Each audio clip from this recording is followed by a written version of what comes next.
Hey, welcome back, everybody. Today we're going to be talking about our third and second to last musical of the month, and that is Topsy Turvy.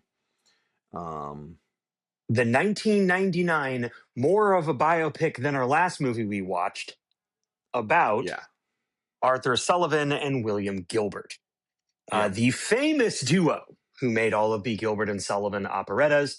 Although we learn in the very end titles that they did make one grand opera. Well, one guy made one grand opera, but it wasn't as well liked as the work they did together.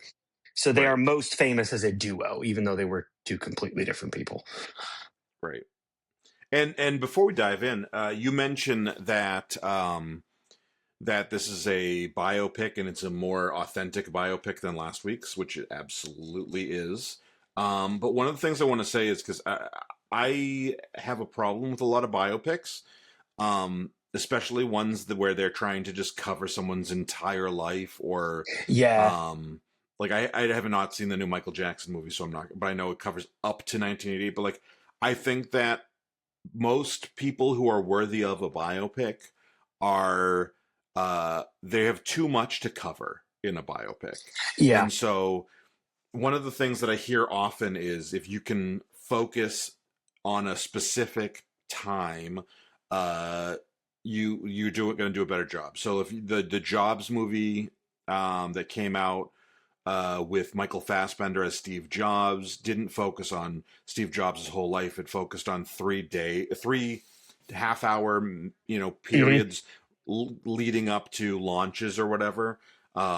Three important launches, and it juxtaposed those three things. And I haven't seen the movie, but I've heard that's a great way of doing it. I will say that this movie, even though it is a biopic, really only covers about maybe 18 months. Yeah, And it I isn't a think, very long time of the two of them because Mikado was close to the end of their creations together. Mhm. They had made Pinafore, Iolanthe, Princess Ida. No, had made Ruddigore. Princess Uh, Ida is the thing they're kind of working on as we dive yeah, into the movie. But Ida's later. So they had made more before than they had after, if that right, makes if that tracks. So right. these two were no strangers to each other, and when they meet with their manager Cart, you can kind of tell that. Yeah. So I I just liked before the we way dive they into approached it. pre-production, No, I liked the way they yeah, approached it. Seriously. yeah, and I think that this is the kind, another addition to that like blueprint of how you should do a biopic. Yeah. I don't want to see Freddie Mercury, over the course of 40 years with big fake teeth being like, I'm so brilliant and and then crying. Like I'm tired of those biopics. And so yeah. I just wanted to say that before we dive into the specifics of the episode. No, I agree with you in the way that it was framed, but I also prefer how there wasn't as much like wandering when it came to focusing back on what they were really there to do, which was in this film make Mikado. Well, no, find inspiration, make Mikado. Right. That's really what they were trying to Right.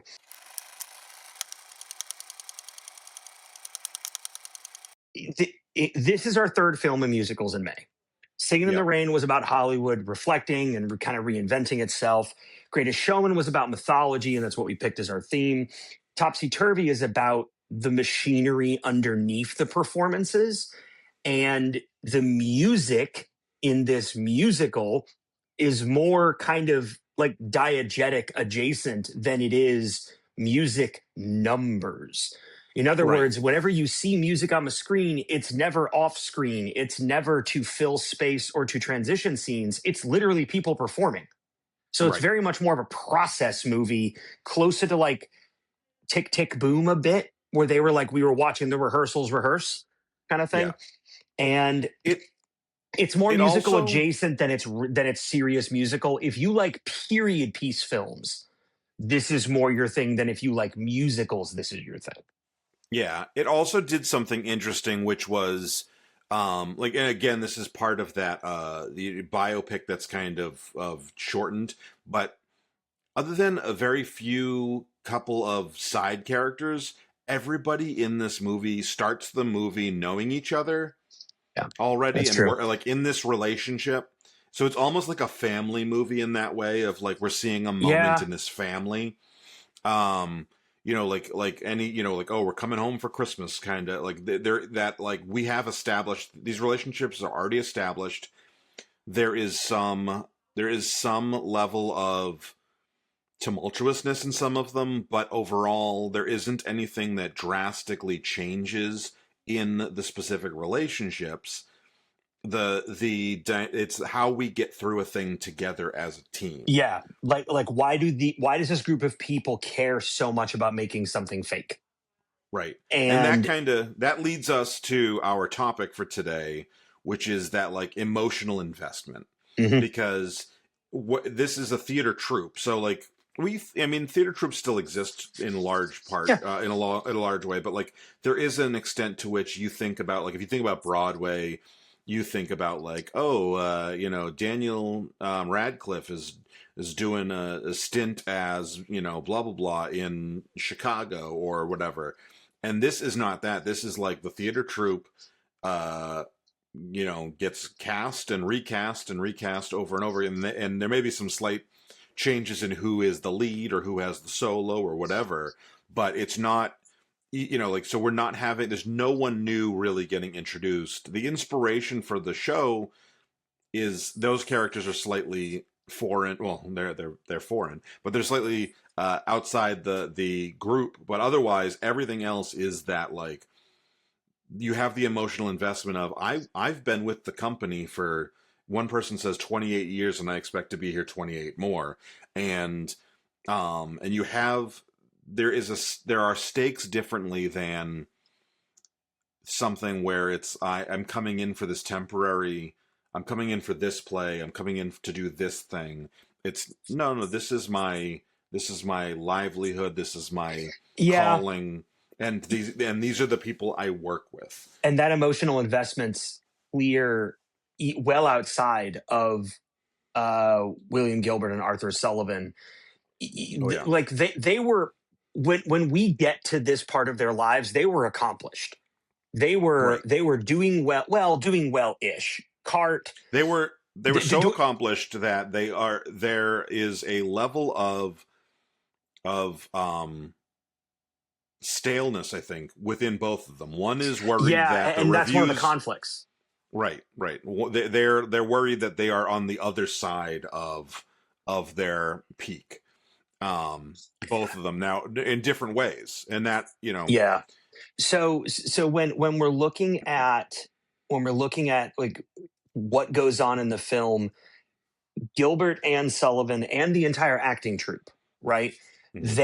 That's a rehearsal here, a costume fitting there, a private conversation that spills out into a hallway, a little artistic compromise between the two of them, whether it's uh, Gilbert giving direction to them, like you said, with the foreigners, and I I enjoyed how Mikado, at least in this film's depiction, Mikado entirely came out of a traveling exhibit that Mhm. came to London, and Gilbert and his wife going to see these indigenous performers, and then thought, well, that's just the inspiration I need, because when the two of them have one of their just solo between them, like little come to Jesus meetings, he said, "Oh, another storyline where they drink a magic potion and something happens. Wonderful." And he's kind of poking at him like, "Dude, you write the same thing every time." And then Right. even Sullivan even Gilbert telling Sullivan, "Yeah, and you write the same music every time." Yeah. So you're absolutely right as far as like there's emotional investment even for the two of them, even though I think the the emotional investment of Gilbert and Sullivan rubbed off onto the acting troupe. Oh yeah. I So actually they're think not just that. passionate, like I'm so emotionally invested, it's got to be right. Even Mhm. some of their like give a shit starts to break, and some of their Right. like love for it starts to break down when they're discussing, before they make Mikado, when they're performing their current show at the Savoy, which I learned was built by Doily Carte, and Doily Carte became more wealthy than Gilbert and Sullivan themselves because he eventually built the Savoy Hotel off of his profits. Like, he Mm, was well off for himself, right? yeah. So I think one interesting dynamic of when we're talking about emotional investment is Gilbert and Sullivan's emotions towards each other are the most muted of the entire movie. Both of them are more connected, at least as we see, emotionally with any other character that they interact with, basically, than each other. Even They, their wives. right, right. Well, when they sit down, at at that first time we see them together, it's like, good morning, Sullivan, good morning, Gilbert. Now I think we need to discuss, this is the plans I had.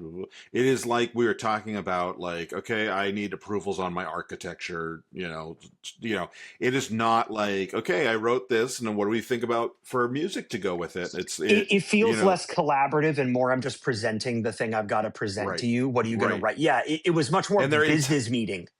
Right, and their entire dynamic seems like that. Whereas It we does. see Sullivan with George Grossmith, and he is like, "It's okay, you're going to be fine." At Hmm. one point, because George Grossmith has very intense nerves going into shows, and we see Gilbert really trying to, even though he's not great at it, like Gilbert plays is very. Emotionally low emotional IQ. He's still trying to not hurt the feelings of Richard Temple, who he wants to cut the solo. Not because the solo is bad, or not because the performance is bad, but because he thinks that the song isn't good, and he wants And to he cut it. And immediately it's like this, internalizes it. he internalizes it, and he is one of the more veteran actors, so Hmm. who knows how much longer he has in the starring, with that kind of thing. And there's all this internal going on, and he goes, no, no, no, I don't want you to feel bad, you Like, he gave an could tell him all exemplary day, it wouldn't matter. performance. He still thinks it's him. Right. Yeah. And then that also is a great spot for, like, the rest of the troupe kind of steps up and is like, "Hey, you need to give him this. Like, let's People pay to let see the him. let the audience decide Hmm. what if they want to see, if they like it or not, and if not, cut it for the second night." But he's been working so hard, um So, yeah, yeah, I really think that when we're looking at emotional investment, Gilbert and Sullivan, they have like that business relationship nearly, but yeah, Gilbert is emotionally invested through control, and Sullivan is emotionally invested through frustration. right, And he, I, I always thought of Sullivan. He is the more artistic and expressive one of the two of them, but Gilbert is so stuffy and restrained. You really don't see him act a little foolish and on edge until he's working with the actors and right, the chorus members, and he's trying to show them how he wants them to enter or how he wants those lines delivered.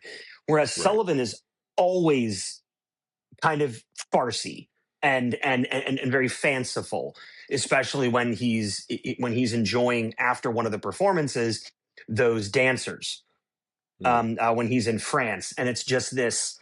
I mean, he even gets Gilbert gives him shit for him taking his sabbatical. yeah. He even gives him shit about, like, almost like, you're not working hard enough, or how dare you enjoy yourself, kind of thing. Like, it had that feel to it to me.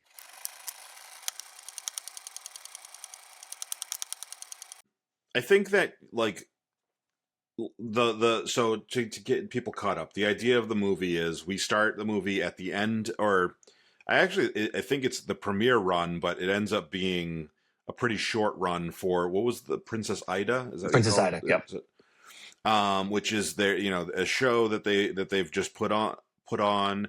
It introduces us to quite a few of the characters right off the bat, including Sullivan. Like, the opening is literally Sullivan conducting Uh-huh. he seems to only conduct the opening performance from what I could see.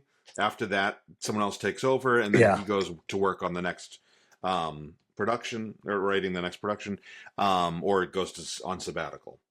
So we see that, and then we see they need to figure out their next show.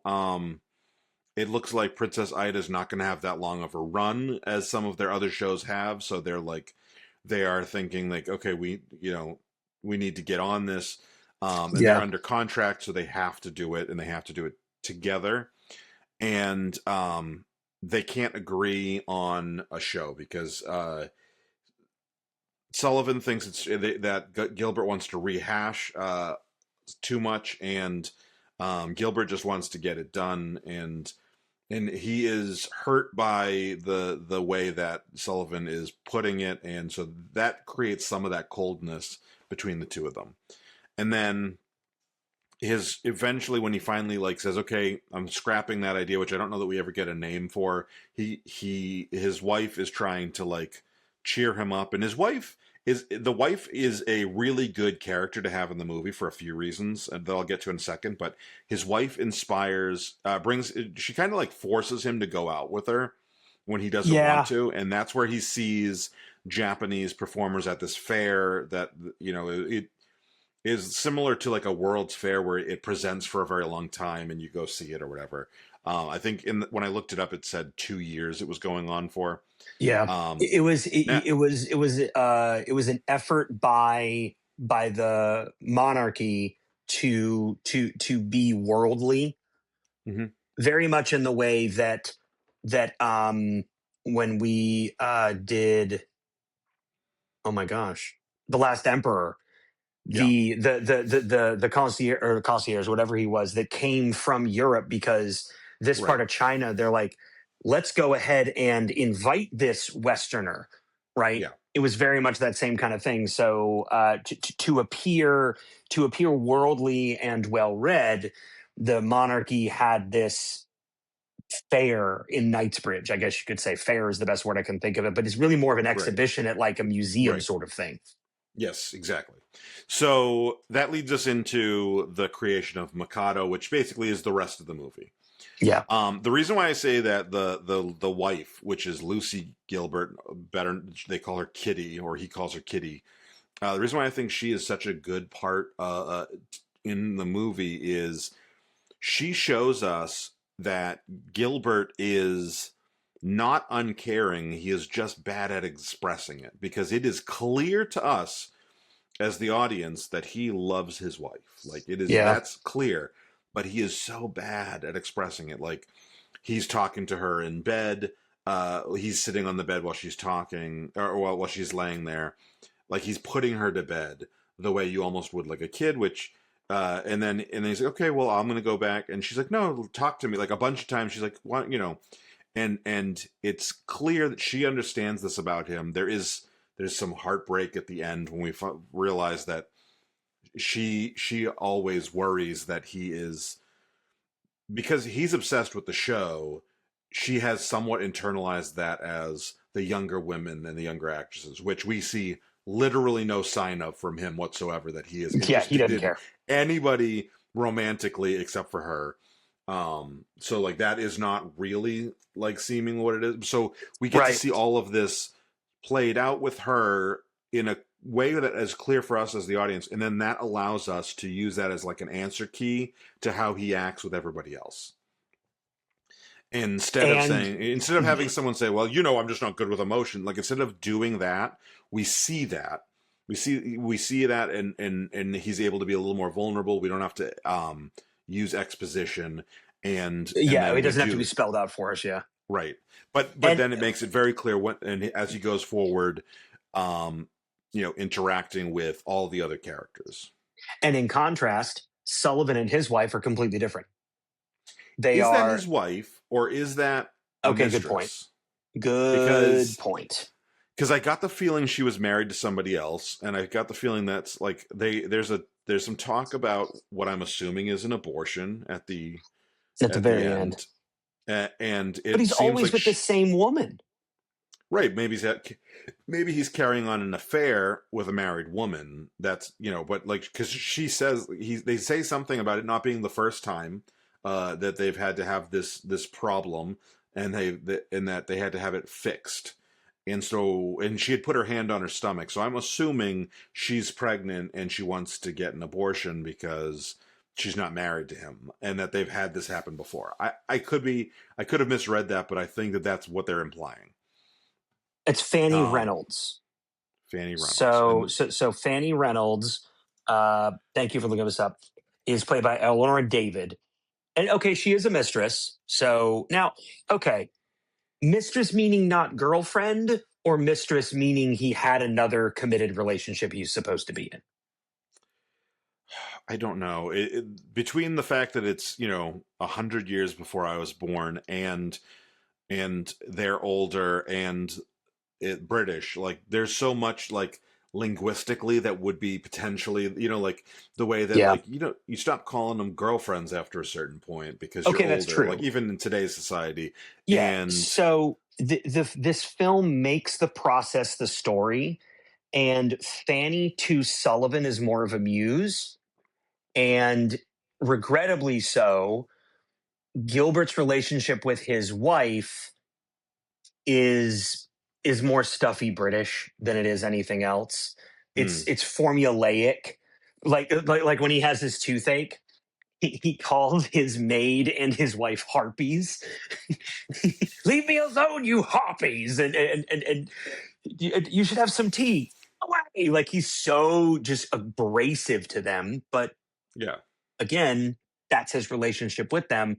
And yeah, when he puts her to bed, that is such a it is such a husbandry caring kind of a thing, like you would a small child or an animal, more than it is another human that you have a human connection with. I mean, children And are humans typically. People with kids think of them that way, at least. they do. I Yeah. don't have any. I don't know about it. So, like for my question for Pre is, does the movie make rehearsals emotionally compelling, or does it ask too much patience from the audience in those times?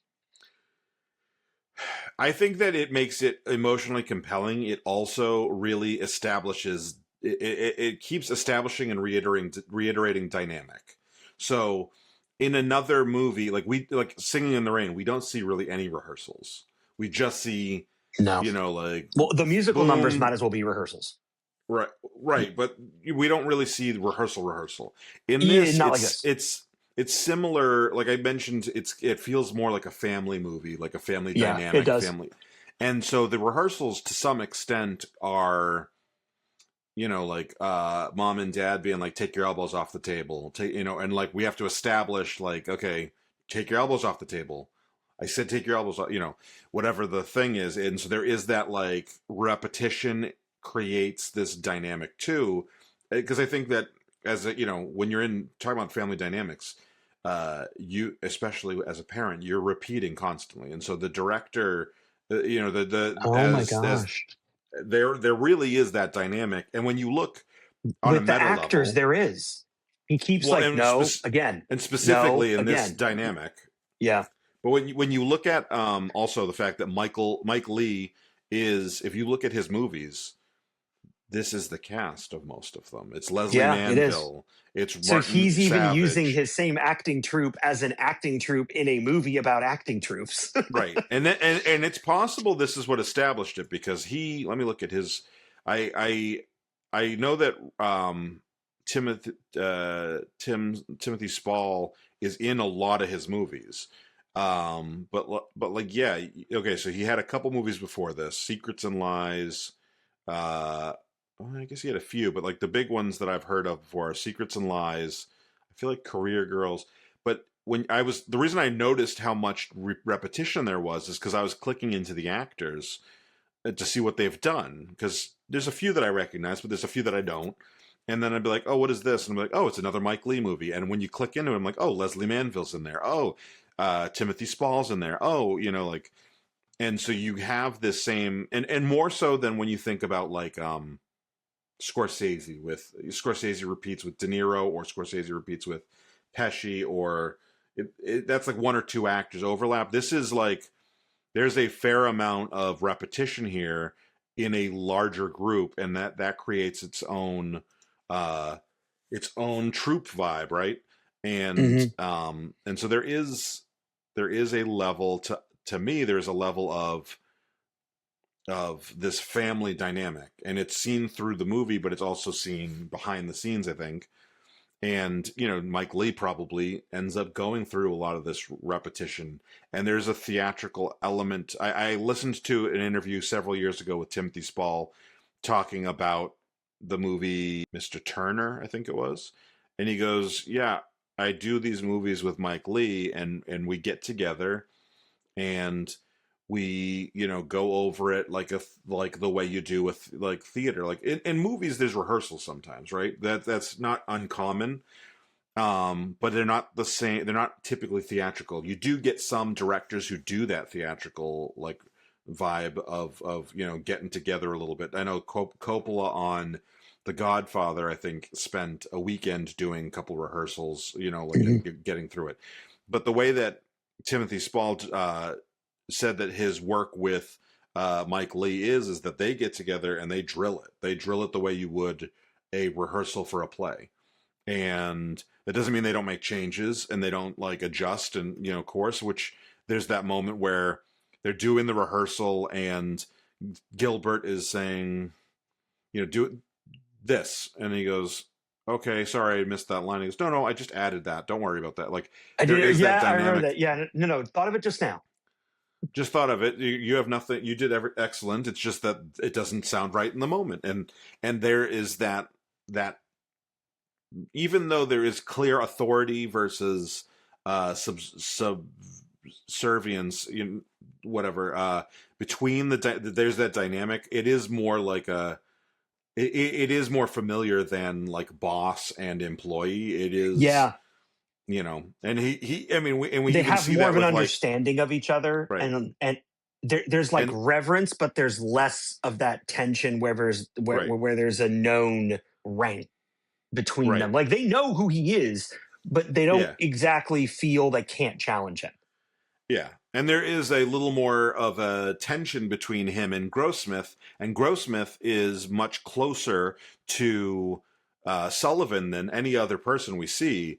And so, like, that's almost like, oh, you're mom's kid. Like, like, Okay. like, these ones are mine, that one's mom's, like that parental dynamic. Um, and I think and we see that, I think Grossmith's the best, in that same scene, Grossmith doing, and he's like, why did you become Cockney all of a sudden? And like, it's not the same level Yeah. of like, no, it's fine. You did good. Like, it's more like, listen, you little shit, like, do it the way I said to do it. And It's it's not they know, animosity, but right. it's a little bit of like, you're acting like your father, or you're acting like your mother, like that, like, It's like they know they're a bit of a diva, mm-hmm, and it's a we're all here to do the work kind of thing.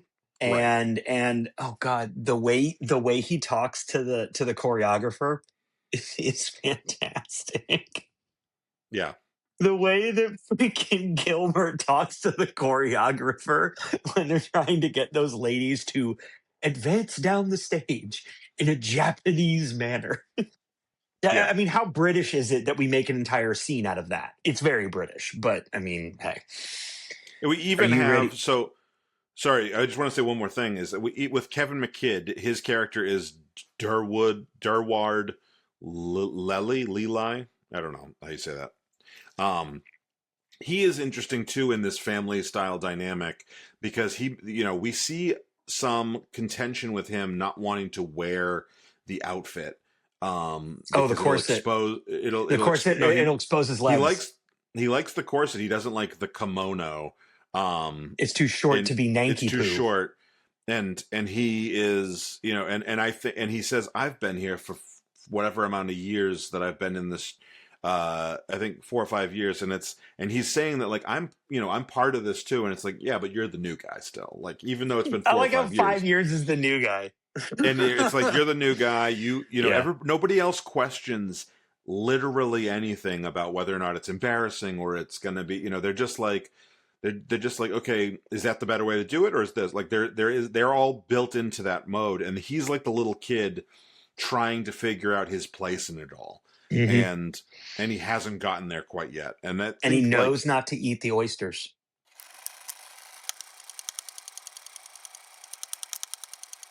I I really feel that the accumulation of detail and because this is a period piece more than it is like for stylistic purposes, this is a period piece. All of the scenes, especially in people's homes, are packed with stuff. There is mhm, stuff on every surface, in every corner, on every wall.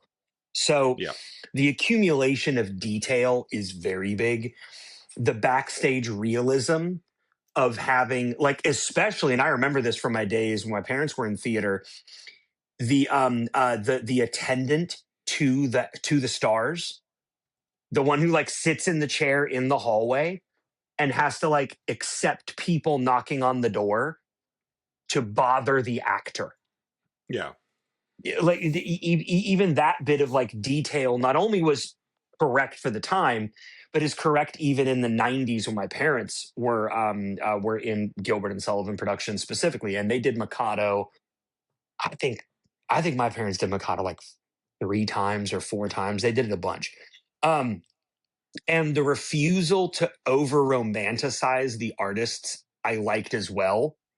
hmm, Because when you have this ensemble texture of these people, we never really got like love stories between them or conflict. Well, the younger girl who has the child is a bit of conflict, but there's only like one scene where they address it and then it moves on. right, Maybe 2 scenes when she's talking to Doily. Like, I believe that what could, speaking of things that remind you, what could have been better is because it is dry, the pacing really is asking for a bit of your patience.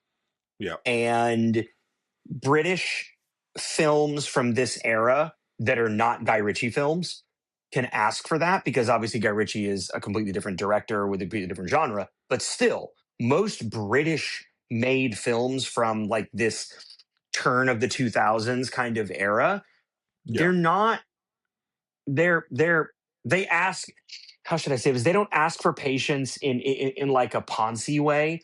They ask for patience in a you need to be appreciative of film in a very right, British way. It wants you to be a little bit better than you already are. right, So this isn't a throw it on for a vibe kind of musical. It's barely a musical. It yeah, really wants you to put your phone away and accept that a man on a screen is about to have a meaningful opinion about staging and character development and physical expression. right. So, So which is great, and the emotional distance is real between the characters. But those are my critiques of what could have been better because it's for me the film was more intellectually satisfying than it was emotionally like immediately available. yeah, And the way that honestly Gilbert talks to his wife is very much a good reflection of that. yeah. I want to say to that, I very much got the same, some of the same vibes from this movie as I did from Chocolat. And, but you know, it's that like, and I know that it has a very theater, like this feels like a theater, like a play, in a lot of ways. Like It it kind of feels like is. it is, but like, but the difference between this and Chocolat is I think you could make Chocolat into a play the Okay, yeah. way and basically not lose anything in translation. This is a bigger, more dynamic, uh as far as sets and locations, Yeah. and I think you would lose some things in trying to do this, like the So if you scale tried to of, adapt this to stage entirely, okay, right. I I think could agree with that. I think that you would lose some, which is, you know, I think the cinematography does feel much more like it's a afterthought. It's more. Yeah, It's not a cinematography focused film. There's a lot of that makes it feel theatrical, but it true. is there is enough scope and scale that I don't think you could. I think like the performances themselves, like in the play in the movie, you can do a play in a play and it can work, but I think that because of what this was scale wise, that would really you'd really struggle for that. You would. Um, and This and this film really feels like my first person accounts of theater season. right, I mean that. It's watching actors rehearse and be directed by the director and the choreographer, and listening to the orchestra rehearse yeah, and hearing them bitch about someone getting a better part or someone being off key or someone getting criticized. All of this, it feels like a more adult first hmm, person take on what theater season from basically mid March till June was like for me every year that I can remember from grade yeah, school till like 10th grade. So yeah. One oh there's a sorry, different. so you go ahead. I was going to say before we got off the topic completely is there is one thing that I think really is it makes the movie it hit a little bit harder for me that I absolutely don't see how you could do it on stage and not change the dynamic that it has, and that is when Mikado is going on and Gilbert is leaving the theater because he can't be there, which we assume at that point because we didn't see him in that opening scene for Princess Ida. We see him going down alleyways and we see Oh, him okay. like really on edge and he has to like I thought he get was drunk. physical. No, he's trying to get physical distance. It's his way Yeah. of expressing nerves. Hmm. And and we see that that's one of the more human moments for him is that he's just like I can't have this be a failure. I've put too much of me into it, and I need to get away. When he comes back, he's like, "How was it?" And the guy jokingly goes like, "It was a complete flop. Nobody liked it." And then he goes, I'm joking. Calm down." Like Yeah. because they again that family dynamic. They all know each other, and they know how you like. You're a nervous person on the first night. George, what's his face? Smith. What is it? Grossmith is nervous on the first night. We know these things about each other because we are a troop, and so he's like, it did fine, and it's going to be good. Everybody So, liked it. and even his wife notices it, and he Hmm. says as much to her. He says, I something, I don't like fanfare. It makes my eyes turn red. Hmm. Like he But loves I do. something But going. even he says that, but he also says like, but I also even when I feel like I deserve it, I do, like I'm uncomfortable with it. It is very much, and this is going to sound egotistical, it's very much how I feel. I don't like being celebrated. I don't like being applauded, but I like when something I've designed works out well. And I just want to enjoy it on my own, and I don't want anybody else enjoying it with me. Like, nope, nope, I'm good. We moved on. This rocked. Cool. Let me do the There was a next lot thing. of Gilbert that reminded me of you. If I'm being honest. Well, it's kind Um, of you. He seemed to be an okay dude. no, At he's a least, good dude, but and this as I'm long probably as going to Sullivan cut. doesn't remind you of me, that's No, no, good. no. So, like, were you emotionally moved by this film, or did you mainly respect it? I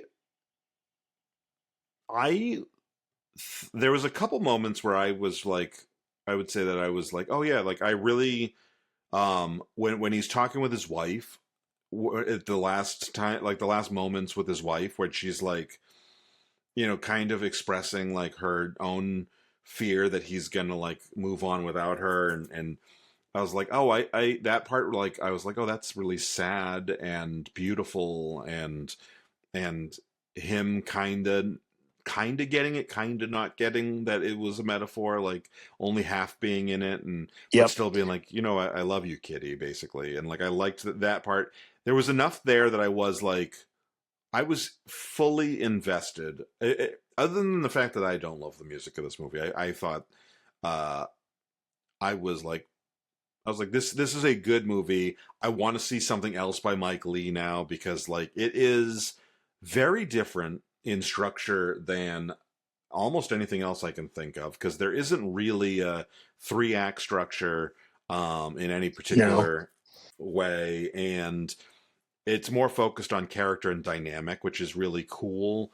It I does, agree with that. but while it does all of that, it doesn't lack. Like, there's no point at which I'm like, oh, that was like, oh, it's over. Like, there's movies where you watch it and you're like, oh, they didn't know how to end it, or oh, And this one, it was like, no, there's a clear end to the Yeah, movie. yeah, Like, I there is. think, but like And there is, I was not emotionally moved in a great way by any of these characters. yeah, When we were talking our last episode about how The Greatest Showman is the redheaded, not as good stepsister of Moulin Rouge and Big Fish, and I mentioned that I cry when I watch Big Fish because I have an emotional connection to the characters. This could be a Mike Leigh thing. It could be a British thing. It could be both of those together. They're not exactly emotionally available as a people. right. And my granny, my dad's stepmom, was as British as can be. And she hugged me 3 times in our entire lives together. Mm. Emotions aren't a thing they do. And she was from that era as well. So she was a World War II child. So for me, it's sort of this like I get it. I understand how emotionally unavailable these theater people are. And my only glint of that, and it may be the same scene you were thinking, when Kitty is describing the next play in her head Hmm. and she's talking about, oh, this would happen and then that. And you see like Gilbert a couple times, he's like, oh, that might work. And then after he realizes it's his wife telling him, he gets a little chauvinistic and a little like passing it off and says, yes, yes, that would be interesting. Like it was just very like I've We, we internalized it. we completely read that differently, you and I, Oh, okay. So you because read it as her that's giving him a metaphor. that's a metaphor. That was clearly a metaphor. I thought, like, the heroine, and then he goes, and who would he be? And she goes, well, her husband, I suppose, the Wow. hero, and Okay. and she's worried that he'll fall in love with younger So it is the same actresses. scene, and no, I got a 100% You superficial got it. surface read on it the You way it got was it the way presented. Gilbert. You got it the way Yep. Gilbert got it. With how you're describing that, that kind of talks to I was not emotionally moved by anybody in a great way. I saw their conflicts, but it didn't like stick with me specifically Right. because I had a much more surface, superficial understanding.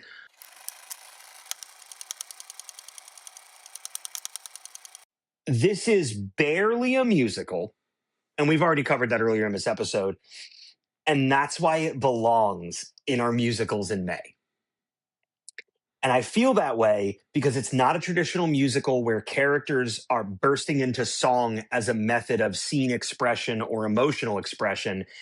It's about the musical performances as work, as a process film. And Mike Leigh, a lot of his films feel like this, is what I've read. And he has an obsession with this process. And you were saying in that interview when that actor was interviewed, they were saying, "Yeah, no, we hit it over and over and over again as a process."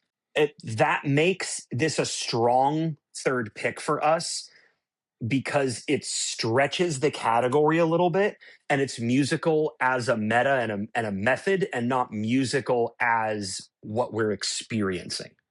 Right. Right. Yeah, I mean, I think that unfortunately, when we use Google to decide what's a musical or not, to help us find musicals, we got some options that I was just like, that's not a musical. And I think I would argue that this isn't really entirely a musical. There was enough How music in dare it that I you? didn't care. You know what I mean? Like, there was enough music and it was about musicals enough that I was like, it's fine. Well, But it is a musical by category and definition. It is. It fits there as expected, I think.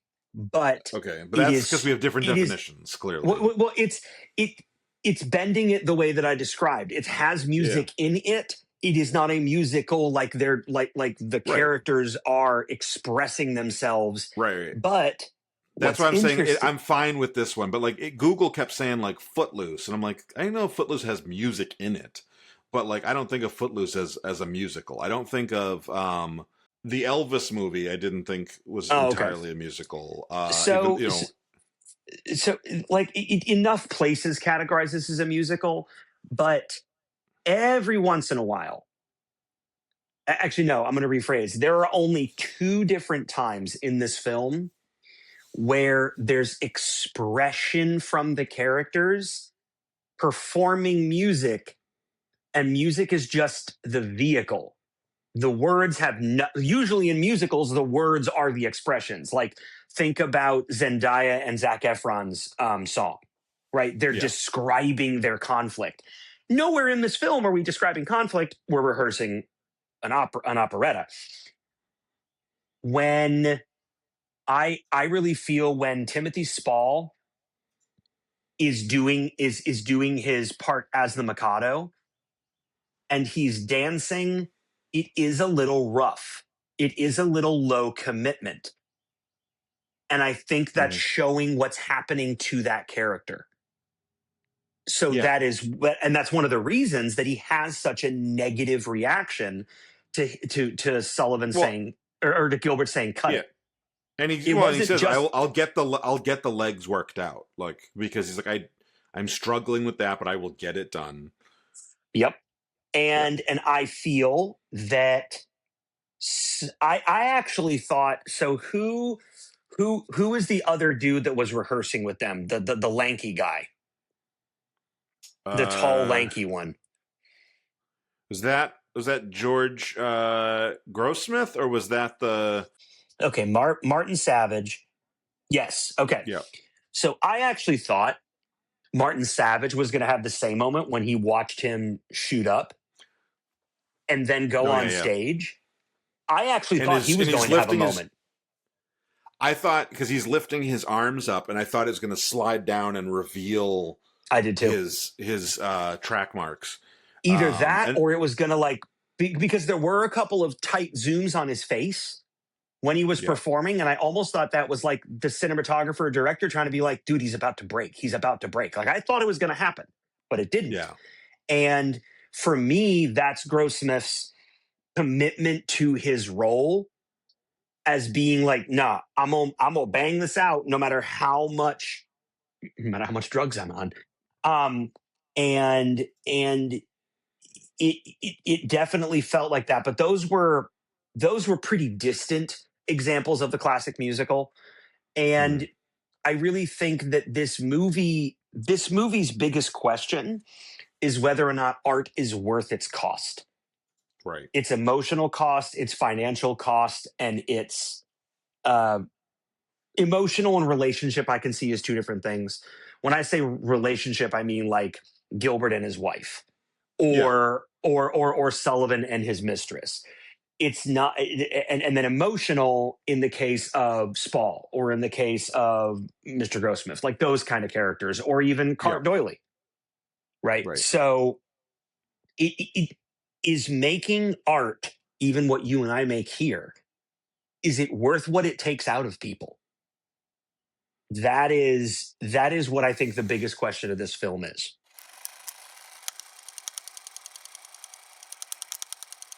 Topsy Turvy is not the easiest movie for musicals in May, but it may be the most honest about what performance actually is in the Right. case of film and also in the case of a stage production. Yeah. I think yeah, so anyway, let's start with I agree with you, but let's do we recommend this movie? Yes, Yeah. absolutely. Yeah, I think that this movie's worth watching. Don't I'm going to go recommend into it it. better than Greatest Showman. Oh, for sure.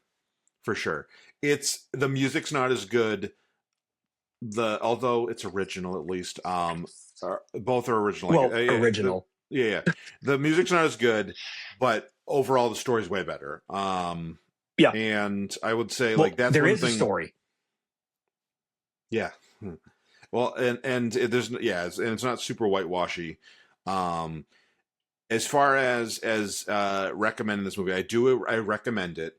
If you are going in expecting a musical that you will rewatch and sing along to, a la Wicked, a la Singing in the Rain, that isn't this. No. This is a different thing. You You're may going to only rewatch, do that if your parents performed them when you were a kid and you recognize right? the song. Otherwise, you're going to be like, that kind of sounds like a J.G. Wentworth commercial. Yeah, you can rewatch. I think this movie probably is rewatchable. It's just it's not like it doesn't fall into that very typical, like every musical, like Sound of Music, those kinds of things where There's you're like, sing-alongs for oh, all of these. You're not getting that here. yeah, or like the kind of movie where if you were like flipping up through and it was on halfway through, you might watch Sound of Music for the second half. You might watch Singing Of in the course I Rain. will. You might watch some of those movies. This one, you're not gonna just pick up halfway through and just be like, I don't know any of the songs in this movie, but like you're not gonna be like J.G. Wentworth, like along with the movie. Yeah. So don't expect that. Yeah, and if we look at ratings, Yep. you mentioned Chocolat earlier in this episode. Yep. Our average rating is very close to Chocolat, oddly enough. Yep. So, what are our ratings, Mikey boy? Okay, this is another one of those episodes where we rated the same. Yeah. For fun and watchability, we both gave it a 7. Mm-hmm. I think that for me, the reason why it's not a higher one is just that the music isn't. I don't like the music, honestly, And it's a and that's 7 not and the not movie's a fault. yeah, and But it's a 7 but and it, 8 for me because it's not that rewatchable. yeah, You I have to actually already have some kind of stick to this to want to watch it more than twice. I will say if the music was better, I would rewatch this. What now? I don't mean to If the start a music was conflict between us, catchy, but what would make it better? if it was like catchy, if it was more modern sensibility, because the Which thing that wouldn't we make know. it that film. Sure, yeah, I'm not saying that. I'm saying like if this was about a subject where the music I liked, then I would. Okay. This would, I don't. The 1870s 80s music is of Gilbert and That's not what Sullivan you is put on when you're in a mood. no, but it's also like compared to other modern musicals have a different cadence and rhythm and No, they structure completely to do. them. They're pop This musicals. these songs all to me sounded like the vocal exercise you do warming up, Yeah. like how now brown cow, how now brown cow, let's make that a song, and like And that's kind of how, really, that is how Sullivan wrote. It is. right, It is absolutely how Sullivan wrote because I when I did some research on these two guys, the reason that light operas were done this way was because they wanted to make opera more accessible for the general public. So right, that's why they put in love interests and more acting and more lines and not just all singing, and but English in most English. yeah, But opera was such a popular medium at the time that it was the way for actors and stage performers to flex their abilities, to mhm, be able to hit all those enunciations and to be able to keep up with like 7/8 time and to be able to do like so. Yeah, it's very vocal warm-uppy because that's the stuff that only the really good actors can do while hopping around the stage wearing really heavy costumes, giant amounts of makeup, and on a hot stage. yeah, So it's a 7, not an 8 for me because it's not that it's not rewatchable, but really only about twice. yeah, And then I'd rather watch something else of the other 35 movies that we've done, you know? yeah, fair. Not a Christmas Story. All right. And then for quality, we both gave this an 8. Ocho. And there's a reason why. It is not a 9 because the cinematography had the ability to be so much better. There were two good panning shots. They were both inside a home, and like I mentioned earlier, there was stuff in every freaking corner. You had the ability to do so much dressing to these sets, and it felt like when it felt like, hold on, who was our our cinematography crew for this? Okay, so it's Dick Pope. So when Dick Pope, who That is a also has position done, I would love to get. I'd love hey to be the now, Dick Pope. I would I'm a son not of Pope Dick. Sunny, some of the Dama, so Asanta so San. Scoochana. Dick Pope Dick Pope did other stuff with Mike Leigh, specifically Naked, and that's both of their most well known films. And the cinematography, like it felt like they were wanting the stages to be like this grand spectacle when everybody was in their costumes, and it didn't hit the way that you can have that little bit of filming stylistic take, and it Right. wasn't there. So it's not that it was bad, it just had the opportunity to be a 9. Fell a little because you had so much depth and beautiful costuming to make this, but it was Mm-hmm. always that first person account of what it looked like. So it wasn't stylistic, it was just the visual put in front of your eyeballs, and it wasn't that striking. I agree. I also think when you're talking about this theater style of acting and rehearsing, you Hmm. are gonna get wide shots. You're gonna do more with Yeah. wide shots and mediums and two shots. And I think that in doing that, you create this somewhat unimpressive cinematography. Yeah. It's much more purposeful in the like you're not missing anything. Like you're seeing all the action. It's it's But it's like it's structured. It must be this way because that is how everybody is on screen. what would be Ein's really fine. interesting what would be really interesting to me is so you have Mike Leigh is one of those directors who is very story, very actor focused. Hmm. If you and there is some crossover in my mind between this and Barry Lyndon. Did you ever see Barry Lyndon? Is that a The movie? Stanley Kubrick movie. So Stanley Like Kubrick a made this movie. biopic? No, it's a old book that he adapted. Oh, okay. Um, Barry Lyndon. I don't remember what the time frame is supposed to be, but I think it's 19th century. Um, and Kubrick wanted to make it period accurate lighting, so they used candles and sunlight. But they still made one of the most beautiful cinematography movies ever. But Kubrick, I never thought he was very good with actors. He's Like I don't not. think I his don't perform think. I don't think his acting performances, I don't think his stories are that great. Now Barry Lyndon is pretty good acting, pretty good story, but if you mix that sense of cinematography with with Mike Leigh's story and acting in this, I think you would get a masterpiece. Um, Mm. and I think that there is enough crossover there that you would still get the wide shots. Um, Okay. you would still have that option of like there he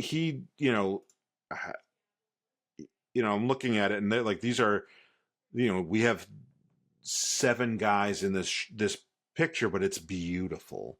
And so if you mix those um not aesthetics, the if you mix those sensibilities, Kubrick's visual sensibility with Mike Leigh's storytelling, I think this jumps from being a very good movie to being a masterpiece. I think even though this Topsy Turvy was in the running for some Oscars and won 2, I think you jump up to Best Picture nominee. I think, I actually think that's a movie uh, to really like be reckoned with at the 2000 Oscars. Um, Mm. if you combine it with that cinematography style. Now, just to be fair, Barry Lyndon, in some ways, even though it's one of his lesser remembered, is probably one of his best films overall.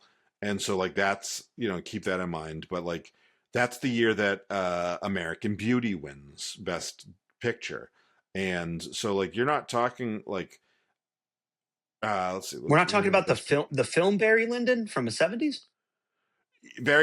Sorry, Barry Lyndon from the '70s. But I'm talking about the year that this comes out, the year 1999 when Topsy Turvy comes out. at the Oscars that year is American Beauty. What was the I've never nominated? seen Barry Lyndon. Now you have me wanting to watch it. Okay, so this is the lineup at the Oscars for Best Picture. You got American Beauty, Cider House Rules, Green Mile, The Insider, The Sixth Sense. I have seen everything but The Green Cider House Mile, Rules. Sixth Sense, Cider House Rules. Like, sorry. This film has no chance. Against those three? I don't think so. Okay, but I'm saying if you give it the cinematography of the other, I actually think that it holds Sorry, it. yeah. In your hypothetical, I think it does much better. But with Yeah, those other films you just mentioned, if Cider House Rules or The Green Mile comes on TV, I'm letting it play. Even though Green Mile's not a happy film, I'm sure, letting it play. sure. But Okay, it's shot better. It's not a first person account of a stage show. So yeah, yeah. All right, so that's my last bit on that. So that's our ratings. we collectively gave it an average of 15, Mhm. which puts it Harder They Fall, Birdman, which also this made me think of Birdman too, because that whole process of making a film, even though Birdman is literally a film about making a film or a stage show. Yeah. Uh, Titanic. What else? Sorry to Bother You. What's the other one close? Umberto D. And then also Violent Night and Grinch, like you were mentioning, some of our much farther in the past scores. So it's right there at a 15, and 15 out of 20 is nothing bad at all. No. And in fact, not that this says much, but we as critics rate this right along where a lot of film nerds or big film critics rated it. Topsy Turvy meaning. Yeah. So I would say see it. It's streaming on HBO. There's probably going to be a couple other places you can see it easily. I It is would this not one be of the hard to find ones? it. I think that it might be getting pulled from HBO, or I don't know. There's several of the movies that we were looking at for this month. I was like, oh, the deadline on that is short. Like, it's coming up. This might not be one. So check where you can see it. Letterboxd is a great place to check that.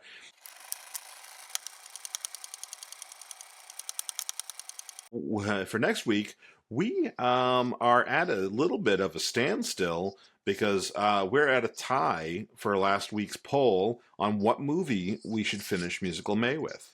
We're tied between Rocket Man, the Elton John biopic, and La La Land. And Hmm. I What think will I it be, know. guys? I personally would vote Rocket Man because I haven't seen Rocket Man and I've seen La La Land at least twice.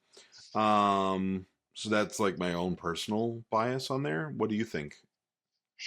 I would probably rather watch Rocket Man because I've wanted to anyway.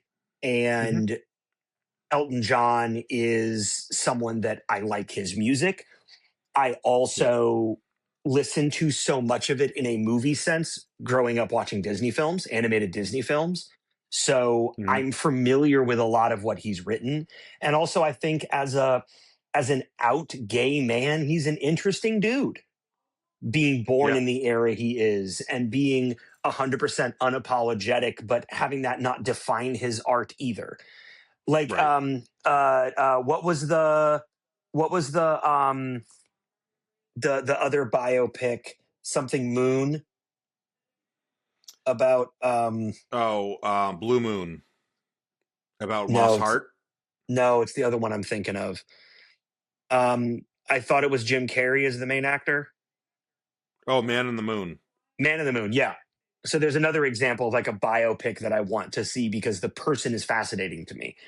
And also we haven't really seen a biopic this month that got proper biopic credit, I guess you could say. Mm-hmm. um and are we about to watch a film that's a half-ass musical again, guys?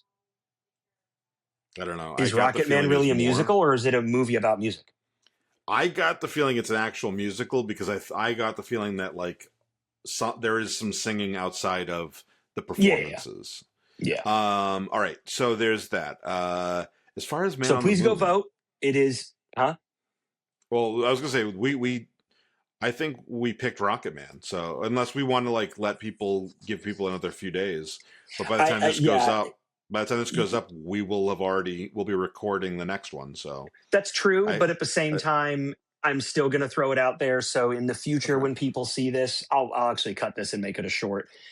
When we yeah, are looking for our next film, it's not because we've run out of ideas. It's because we're looking to our audience of 1,000 something subscribers to give us an idea of the next thing, because we sure, want y'all to have a bit of stake in this too.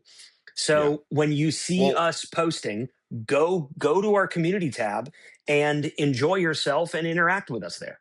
if you haven't already, hit like and subscribe. Comment in the comments what you want to see next month. It doesn't have to be one of our topics, but if you like one of those topics that Throw us Alex one. just threw out, that sounds good. Do that.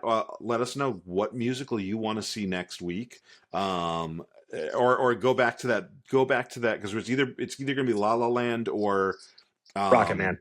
Rocket Man, unless one of those other two pulls forward, which was Joker, Folie à Deux, Amelia and Perez. Amelia Perez.